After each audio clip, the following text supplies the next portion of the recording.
હું છાપીની અંદર એશિયન મહેતા સ્કૂલની અંદર ભણતો હતો ને, એ વખતે અમારા હિન્દીના એક સર હતા જેમનું નામ હતું કાંતિલાલ સર. હવે આ સર કેવા હતા, એ કોઈ પણ જગ્યાએ હોય, એ ચાહે સ્ટાફ રૂમમાં હોય, ક્લાસની અંદર હોય, રિસેસમાં હોય, કોઈને છોકરાને દમદાટી બી કરવી હોય ને તો બધી જ વાત એ હિન્દીમાં જ કરતા.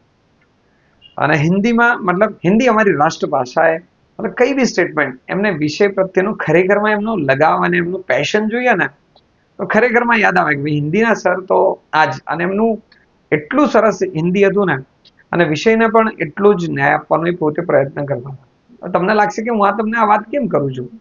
હું એટલા માટે વાત કરું છું, મારા ધ્યાનમાં એક હિન્દી શિક્ષકની વેકેન્સી આવી છે. જે લોકો બીએડ કર્યું હશે હિન્દી સબ્જેક્ટ સાથે, જે લોકો જોબ માટે એપ્લાય કરવા માંગે છે, તો ડીસામાં આપણે એક સ્કૂલ છે અને એમને હિન્દી ફેકલ્ટી જોઈએ છે, હિન્દી ટીચર જોઈએ છે.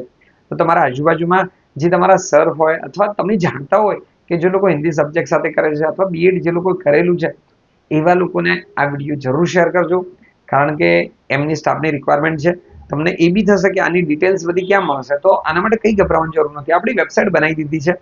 વેબસાઇટની લિંક છે gatisom.com, એ આપણા ઇન્સ્ટાગ્રામમાં બાયોમાં મળી જશે. બીજા નંબરની અંદર એ જોબ શું છે, કેમ છે, શું કામ કરવાનું છે, આ રોલ પણ એમાં લખેલો હોય છે.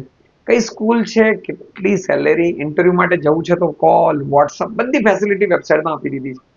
ખાલી તમે એ વ્યક્તિ સુધી આ વિડીયો પહોંચાડજો જે લોકો ભણેલા છે, જેમને ખરેખર શિક્ષક તરીકેની જોબની જરૂર છે. તો આ વિડીયો એમના સુધી જરૂર પહોંચાડજો. અને ખાસ કરી ડીસા આજુબાજુ બનાસકાંઠામાં વિડીયો શેર કરજો.